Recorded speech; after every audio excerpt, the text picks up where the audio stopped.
Spotify has dropped in Ghana, and Philip Kofi Ashong is going to be talking to us this morning on this very subject. Brother Kofi Ashong. Wow, very cool. How you doing? I mean, the music is is extraordinary. No. She's a brilliant artist. I think she is. Very, very Amazing. good musician. I think But she's amazing. listen, and it is because of artists like this that I believe, like you said, Spotify has made an announcement to launch out into 80 new territories. Wow. Currently, 80. new Good territories. I mean, there's Africa included, plus a number of other countries across the globe.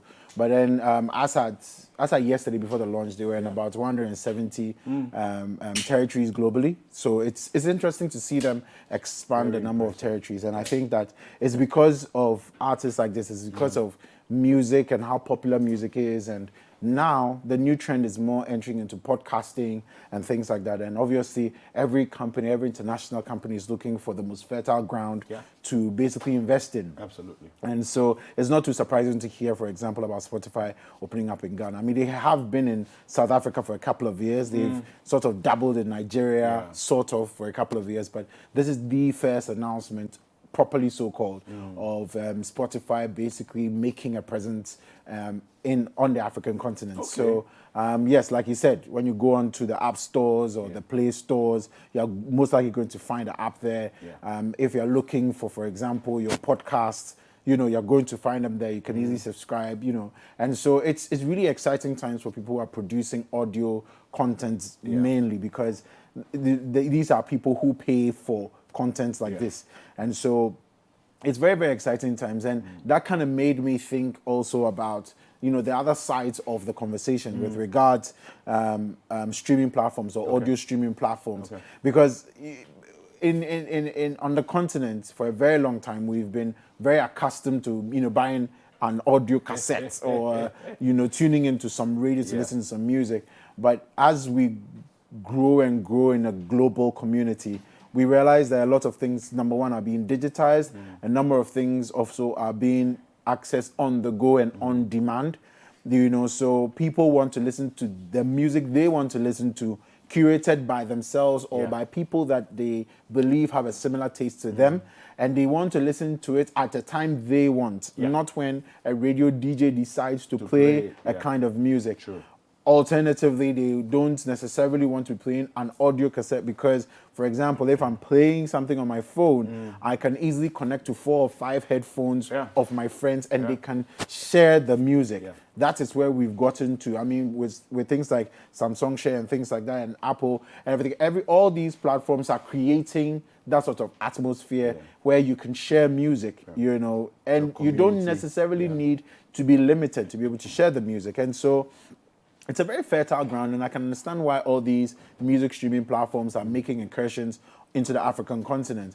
Some people will say that Spotify is a little late, and I'll be showing a little sort of chart of some of the music streaming platforms from the continent and how they are fared so far. However, before we get into that, I mean, typically you're going to be having a number of things. The issue having to do, for example, with music adoption.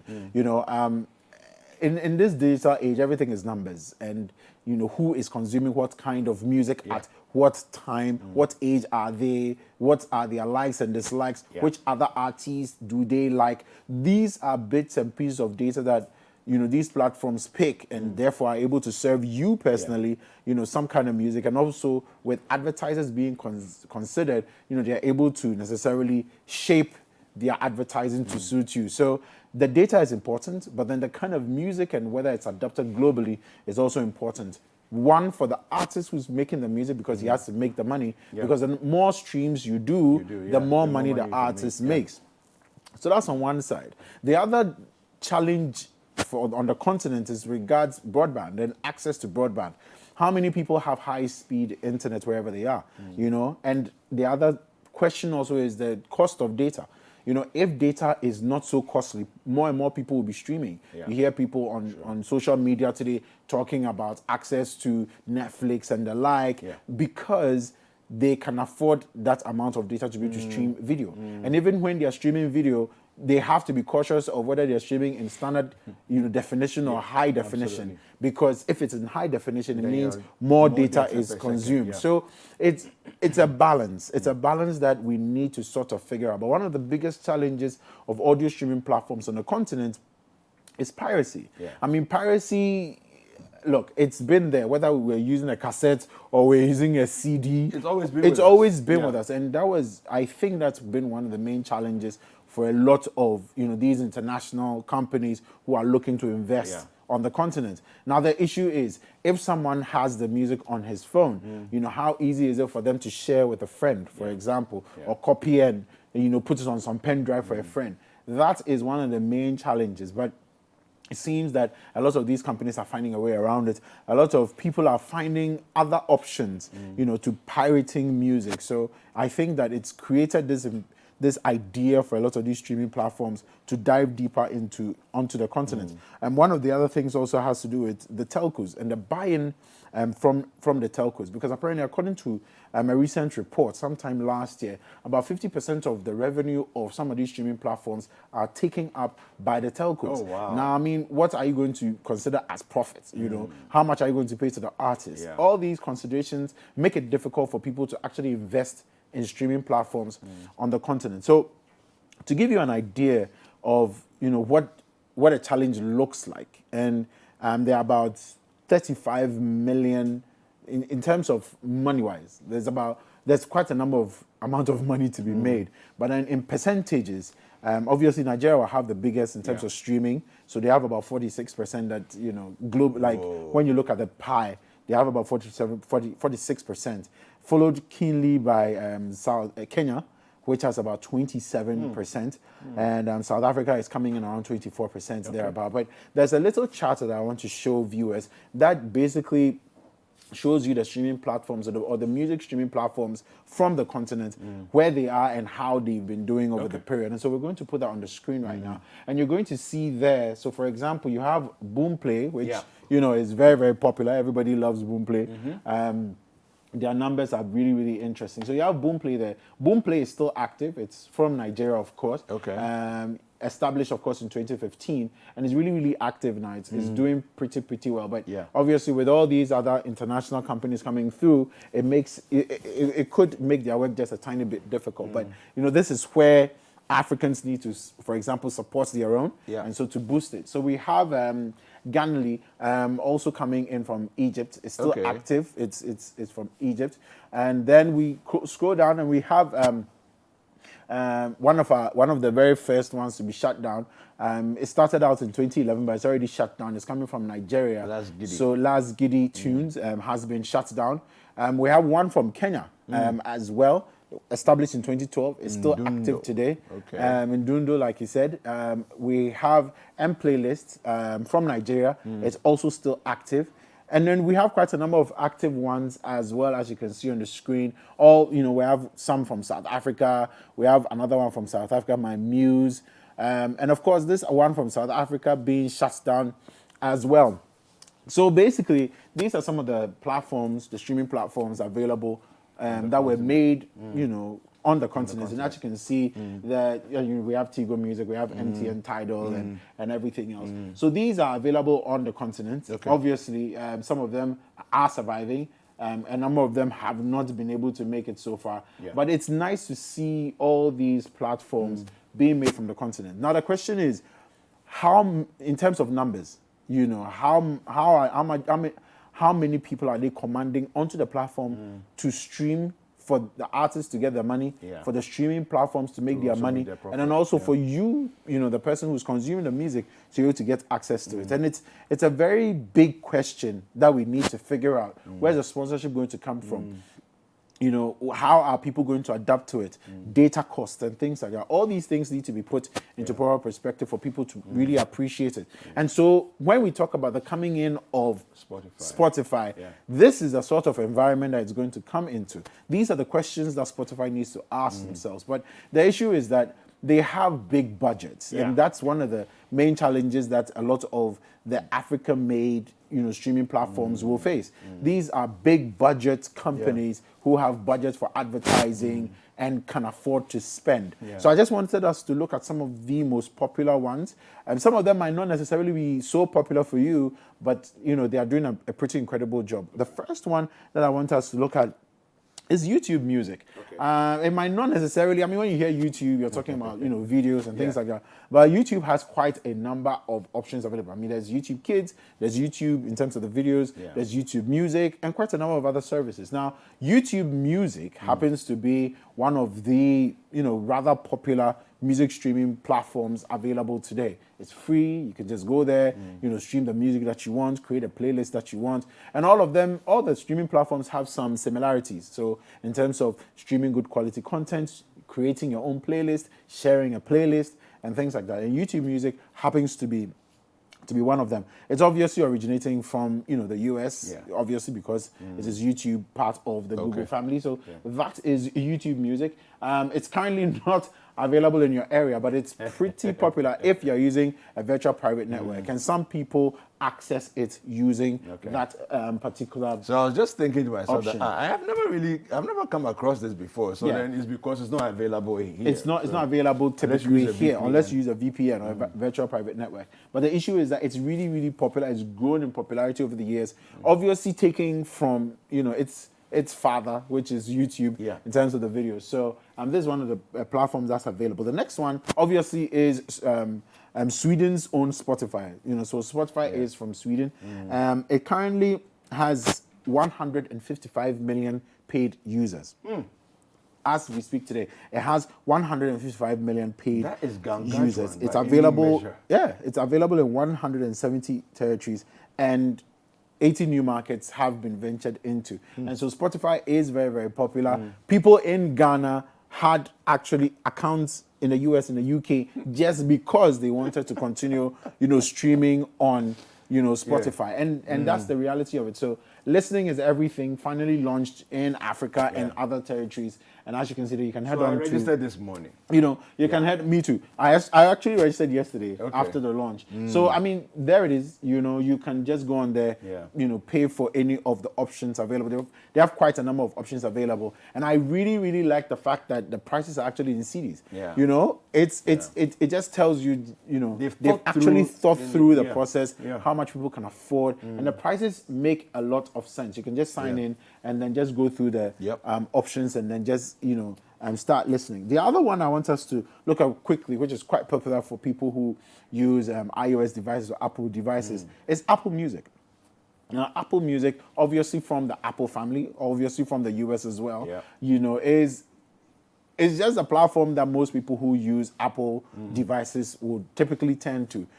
When you look at how much you're going to pay, $3 or $2.99 a month, typically that you pay. With Apple's, so Apple has this new subscription service where they have a number of services put together into one, and you basically pay, for example, like $7 or $8, and you have access to arcade and music and things like that. So it's very, very clear that everybody is switching to streaming. But then what is the offering that you have? I don't know when Apple, for example, will be opening an official office in Ghana where we can pay in CDs. But when you look at the number of people who are paying the $3 every month to access Apple Music, it's very clear that people enjoy streaming on Apple Music. The other one that has grown in popularity is also Deezer. Deezer, we had Deezer with Airtel Tigo and things like that over the years. So Deezer is also pretty interesting. It's originating from France, but Deezer has, for a long time tried to also make certain incursions to certain markets. Obviously with Airtel Tigo trying to push that angle as well. It is not necessarily the most popular, but it is quite popular in certain territories. And depending on where you are and what the offering is, quite a number of people do sign on to Deezer. So that is the Deezer platform. You can just head on there, check it out if it's something that you want. But at the end of the day, it still comes down to where you can find the most music. And the truth is, two of the biggest are Spotify and Apple Music. Yeah. There is no question about these two platforms. They have the biggest libraries, they have the best curated content, Yeah. and well, the thing is, where the world is going now is podcast. And I genuinely believe it's one of the main things that Spotify is considering, because they do pay, people who create podcasts. And if they're coming onto the continent, I can imagine that they will be exploring a lot of that. And actually, on City Trends next week, we'll be exploring some of these issues with the Spotify team. I have a few questions that we'll be getting some answers to on the show next week. But it's very, very exciting times in terms of music streaming on the continent, in Ghana especially. And it's nice to see, for example, Spotify going the extra mile of actually creating specific payment plans for people in Ghana, such that you have the prices in CDs, and I always like that touch. The other thing is, or the other leg now is integrating it, for example, with mobile money. This is where the telcos come in, the percentages that the telcos are going to take, and things like that. But look, you have music from all over the world, access to music from all over the world, streaming in very good quality. If you have good access to LTE or 4G or even sometimes 3G, you can create and listen to whatever music that you want, and you don't need to necessarily buy it or quote unquote steal it anymore. And guess what? The artists also make a bit of money from while you are streaming, so it keeps everybody happy eventually. I think that's a very important point, that the artists must make money of the content that they're creating. Because they do put in a lot of work. You see them, and with COVID, it's kind of difficult for them to do shows, because that's typically how most artists in Ghana make money. Whether they are doing a show here or they are doing some brand endorsements there. But then, I mean, we've always had these questions in the past about some of our legends, ending up being poor because, they are not paid royalties and things like that. We really don't have that sort of system necessarily in Ghana. So when you have platforms like this, where, and Boomplay has done quite a bit for, the continent already. So when we have Spotify's and your Apple Music's coming into the fray, what it then means for a lot of these artists is that their music is available across so many different continents and to so many different people. And the more you stream, the more money they make. And obviously it translates into the better music, or the more music that they make for us to enjoy. Okay. So, Philip, from your perspective, how much of a game changer is Spotify entering into this space? Now, I know we've talked about all the details of them, the numbers, 150 something million subscribers, paid subscribers, and all of that. But we've had other players in the system. How much pressure are they going to give everybody? I mean, and what do you see happening to the others? Are they going to go out of business, or are they going to ramp up their game? I mean, the thing is, it's all back to the money. It's always back to the money. It's always back to the paid subscribers, for example, that you have. I mean, when you look at Facebook, for example, and how sometimes it borrows the features of other platforms and integrates it into its various, whether it is Instagram or WhatsApp or things like that, it's because they have the budget to support it. If they can't replicate what you do, they will buy you out. That is just the reality of the game. It's the way the tech industry works, and everybody understands it. Most of the startups that we know are almost always looking out for someone to come and buy them out or something. Now, the reality is that these companies have the budget to either buy you out or replicate what you're doing. The issue is that if they replicate what you're doing, they most likely will advertise it better. They have a bigger, population to sell it to, and they're going to make more money than you. And of course, if they are making more money than you, it means that your business is going to suffer eventually. There is only so much you can do. That's the reality of it.